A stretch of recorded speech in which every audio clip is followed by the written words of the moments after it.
So starting the show here in Clan Wars 12, we have a K1 matchup featuring Murtagh fighting on a PHK in the blue shorts and his opponent Alan Watt fighting in the black. And they get things started very fast here. An attempt to clinch there by Watt, responded by a flurry of punches. These two are really going hell for leather to start this round. Yep, no backward steps as we take on the first fight of the night here at Clan Wars in Belfast. Certainly not. And Kiva seems to be moving in. He's pressing him up against the fence. Yeah, Watt the taller man in this bout. Obviously, when it's a pure striking bout, he'll look to use that to his advantage and try and stay long. Yeah, quite a reach advantage there by Alan Watt in the black shorts. The two are settling into rhythm, trying to find each other out. Watt throws another low kick here, responded by a flurry of punches on the inside. And it's starting to become apparent that, just like yourself, Jay, Kiva's figured out that he needs to be on the inside for this matchup.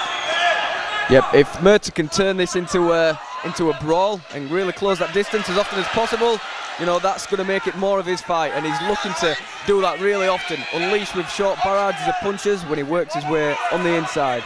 And there was a lovely head kick there by Alan Watt to start that flurry. I noticed that Kiva is punching a lot while in the clinch. Is that a good idea, Jay? Yeah, I mean, when you're fighting a taller guy like that, implementing that strategy, you don't know how much these guys know about each other before the fight, but if they found out about each other's opponents, then he'll have been working all that things specifically coming into the fight. And a blistering jab there by Alan Watt, and you could see it rocked Kiva back momentarily, but he seems to be back in it. Exchanging a couple of deep breaths there. The pace has really been frantic since they started this round.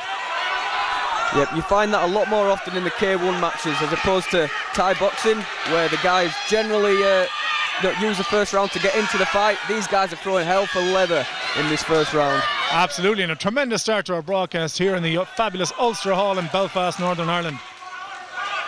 And if you've just joined us, there's a K1 match to start the occasion, and that's the end of the first round. Yep, coming out for the second, I'd really like to see Watt trying to establish his jab a little bit more. You know, really use his distance and use the extra length that he's got on his opponent. Murtagh so far is doing a good job of working on the inside and, you know, making things ugly, which is what a shorter fighter really needs to do in this kind of situation. Yeah, Murtagh's certainly been pressing forward very hard, working inside that range. So if you're in Murtagh's corner now, Jay, what advice would you give to him? I wouldn't say he's doing too much wrong. He's making it ugly, as they might say. He's working on the inside and letting root of a lot of punches. You know, keep tight, keep working that, closing the distance. And I think for me, it's probably an edge in the first round to him, so more of the same. And I'm sure he's going to be aware now of the excellent head kicks that Alan Watt has been throwing. He landed one in the middle of the round and was close with a lot of others. Yep, experienced corner there for Watt. So I'm sure they've got some sage advice, and we'll see if we can implement that as they come out for the second. Here we go on our second round. In black, we have Alan Watt. He faces off against Murtagh in the blue. He started with them nice straight punches. That's what I'd like to see more from Watt. And Watt did well to hold his feet there despite the trip attempt. He was almost up in the air at that point. Limited clinch in these K1 matchups. It's not like traditional Thai boxing where you'll find the guys really battling in the clinch. You know, you've got a few seconds or one strike to really get off in the clinch. So, you know, Watt really wants to be staying out of it as much as possible. And he seems to be able to fight on. He got a kick there in the unmentionables, but obviously just a glancing shot. He seems back in it. Murtagh again trying to press in and close that distance. Watt doing a much better job this round of maintaining his reach advantage.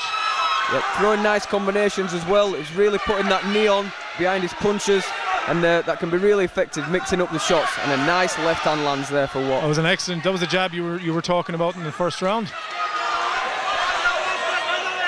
See both fighters' hands coming a bit lower as the match starts to take its toll. And a beautiful head kick thrown by Watt, lands glancing blow off the temple of Murtagh. Murtagh doesn't seem fazed by the kick though. He obviously closed the distance, but he does seem to be breathing heavier. That was a nice shot there from Watt, and a big right hand comes in. Yeah, and the energy levels seem to have dropped a little bit from Murtagh, though he's still game. And another head kick just whizzes past his nose. Yep. I'm liking what we're seeing from Watt so far in this second round. Good straight punches, and he's using them long legs to start clipping his opponent.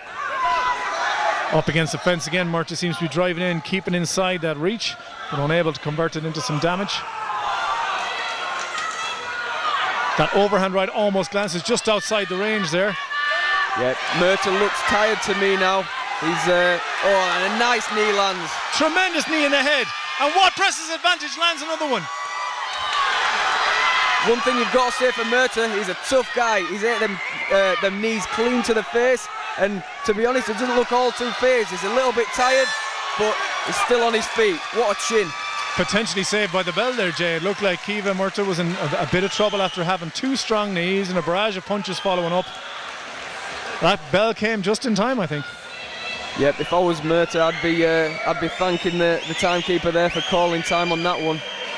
He's not as good a round as his first round. Alan Watt really starting to find his distance and put his combinations together. I think what we found in that first round, Murtagh's obviously looking to brawl. In the second round, I think as a kickboxer, Watt's really come into his own, and that's been a lot better round for him.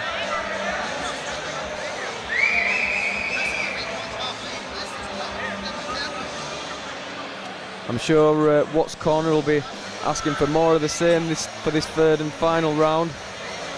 As referee Aidan Marin orders the corners out of the ring as we head into our third round here in K1 action, live from the Ulster Hall in Belfast, Northern Ireland.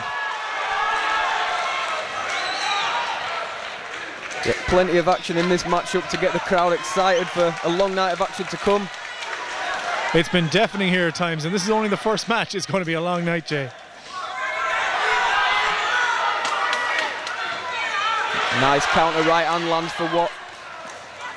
Watt still landing to landage. Little switch kick there from Murtagh, something we've not seen so far in the fight. Caught and converted into a trip by Watt. He seems to be finding a home for his right hand now, landing those straight punches as Kiva tries to close the range. Nice outside leg kick there. Thrown by Watt, and he dances away saying, no, I want to fight you a little bit further away this time. And it makes sense. That tact has really been working for him in the second round. You know, if we have more of the same in the third, then you know, this one's going all the way to the decision, but in Watt's favour, I guess. And a solid leg kick there from Watt, followed up by a knee. And another knee lands right on the point of the chin. He's really piling on the pressure. Another knee lands. How tough is Murtagh? Wow, this is one granite chin being shown. They are plumb knees to the face, and Murtagh just walks through them, not even a little bit wobbled. And Watt looks to press his advantage again, lines up. Murtagh responds with a flurry, saying he's not done yet. Great showing of heart here from Murtagh. He's hurt by them punches though. Referee Aidan Marin steps in to have a look. Standing 8 count. And it seems that he's picked up some damage, Murtagh has, on his leg from those outside kicks thrown by Watt. And that seemed to be the main cause for concern there. Oh, another nice knee lands from inside that clinch. Watt, although the taller guy, yeah, when he's in that clinch, he's actually the one landing the more effective strikes now. Looks like Watt is tiring slowly, but still manages to throw in those knees. Another one just glanced off the front of Murtagh's head, and he lands again.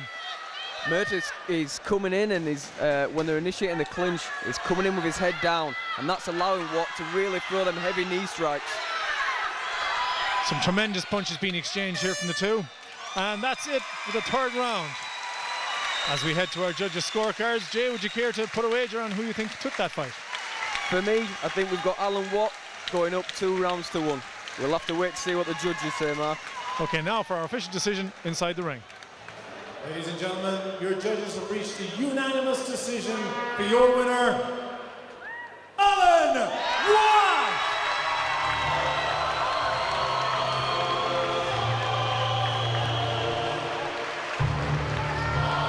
Please keep your applause going for his opponent, Murtagh.